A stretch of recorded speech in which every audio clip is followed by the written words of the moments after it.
Hi hello and welcome back to our channel.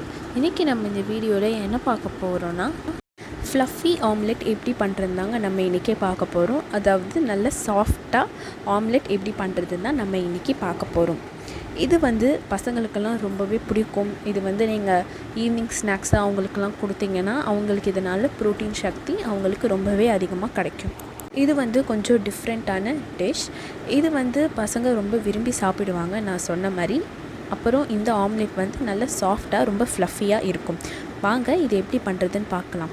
அதுக்கு முன்னாடி இந்த வீடியோ பார்க்குறீங்க, நம்ம சேனலுக்கு இன்னும் சப்ஸ்கிரைப் பண்ணாமல் இருந்தீங்கன்னா மறக்காமல் நம்ம சேனலுக்கு சப்ஸ்கிரைப் பண்ணிவிடுங்க. வாங்க இது எப்படி பண்ணுறதுன்னு பார்க்கலாம். இதுக்கு நாங்கள் இங்கே 2 முட்டை எடுத்திருக்கோம். அடுத்து வெங்காயம், சின்ன வெங்காயம் இருந்தால் எடுத்துக்கோங்க. அதனால சின்னதாக புதுசாக நல்லா கட் பண்ணிக்கோங்க. அடுத்தது கொஞ்சமாக ஒரு பிஞ்ச் அளவு சோம்பு, அதே மாதிரி பெப்பரும் ஒரு பிஞ்ச் எடுத்துக்கோங்க. மிளகாய்த்தூள் கொஞ்சமாக ஒரு பிஞ்ச் எடுத்துக்கோங்க. இதெல்லாம் நம்ம ஸ்பைஸ்க்காக நம்ம இதை சேர்த்துக்கிறோம். இப்போ அடுத்ததாக நம்ம முட்டையில் இருக்கிற வெள்ளை கருவை மட்டும் நம்ம தனியாக எடுத்துக்கலாம். இந்த மாதிரி இப்போ நம்ம வெள்ளைக்கருவை மட்டும் எடுத்துக்கிட்டாச்சு 2 முட்டையிலிருந்து. மஞ்சக்கருவை நம்ம தனியாக ஒரு பவுலில் நம்ம 2த்தையும் சேர்த்து வச்சுக்கலாம். இப்போ நம்ம இந்த வெள்ளைக்கருவை பிளெண்டரால் நம்ம நல்லா சுற்றிக்கலாம். இப்போ இது என்ன ஆகணும்னா, இந்த வெள்ளைக்கரு நல்லா வெள்ளையாக நல்லா ஐஸ்கிரீம் மாதிரி நல்லா பொங்கி வரணும். பார்க்குறதுக்கு ஐஸ்கிரீம் மாதிரி இருக்கும் இந்த வெள்ளைக்கரு. அப்படி வரும். அந்த மாதிரி வர வரைக்கும் நம்ம இந்த மாதிரி பிளெண்ட் பண்ணிக்கிட்டே இருக்கலாம். 2 மினிட்ஸ் நம்ம பிளெண்ட் பண்ணதுக்கப்புறம் இப்போ பார்த்தீங்கன்னா நல்லா கொஞ்சம் நுரையாக வந்துடுச்சு. பார்க்குறதுக்கு ஐஸ்கிரீம் மாதிரி இருக்கா. ஸோ இப்போது இதை நம்ம வச்சுக்கலாம். அதான் நம்ம ஆம்லெட்டுக்கு ஸ்பைஸ் சேர்க்க நம்ம கொஞ்சமாக சோம்பு, அடுத்து பெப்பர், கொஞ்சமாக மிளகாய்த்தூள் சேர்த்துக்கோங்க. இது சேர்த்துக்கிட்டதுக்கப்புறம் நல்லா மிக்ஸ் பண்ணிக்கோங்க. இது நம்ம எதுக்கு சேர்த்துக்கிறோம்னா, ஆம்லெட்டுக்கு கொஞ்சம் ஸ்பைஸியாக இருக்கணுங்கிறதுக்காக தான் நம்ம இதை இங்கே சேர்த்துருக்கோம்.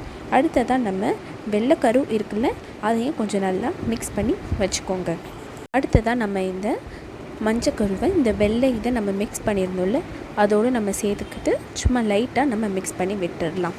அடுத்து நம்ம தவாவில் கொஞ்சோண்டு நம்ம பட்டர் இல்லைன்னா கீ சேர்த்துக்கோங்க. சேர்த்துக்கிட்டதுக்கப்புறம் நம்ம இப்போ இதை இங்கே இந்த மாதிரி நம்ம சேர்த்துக்கலாம். அடுத்ததாக நம்ம இது மேலே ஆனியனை நம்ம இங்கே கொஞ்சம் சேர்த்துக்கலாம்.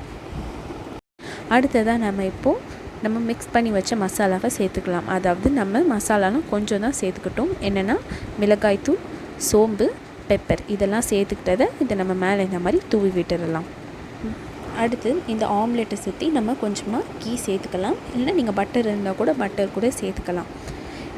அதை நம்ம கொஞ்சம் நேரம் மூடி வச்சுருந்தோம்னா அது நல்லா ஃப்ரை ஆகும், நல்ல பொங்கி மேலே வரும். ஸோ இதை நம்ம திருப்பாமல் நம்ம ரோல் மாதிரி நம்ம பண்ணிக்கலாம். அவ்வளோதாங்க, நம்மளோட ஃப்ளஃபியான சாஃப்டான ஆம்லெட் நமக்கு இப்போ இங்கே ரெடி ஆயிடுச்சு. அவ்வளோதாங்க, ரொம்ப ஈஸியாக இருக்கா. இதை நீங்கள் உங்கள் பசங்களுக்கு எல்லாருக்கும் சர்வ் பண்ணுங்கள். எல்லாருமே நல்லா விரும்பி சாப்பிடுவாங்க. இது எல்லாருக்குமே ரொம்பவே பிடிக்கும்.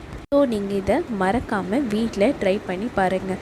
ஃப்ளஃபியான சாஃப்டான ஆம்லெட் கண்டிப்பாக நீங்கள் இதை வீட்டில் ட்ரை பண்ணி பாருங்கள். இந்த வீடியோ உங்களுக்கு பிடிச்சிருந்தால் லைக் பண்ணுங்கள். நம்ம சேனலுக்கு இன்னும் சப்ஸ்கிரைப் பண்ணாமல் இருந்தீங்கன்னா மறக்காமல் நம்ம சேனலுக்கு சப்ஸ்கிரைப் பண்ணிவிடுங்க. தேங்க்யூ.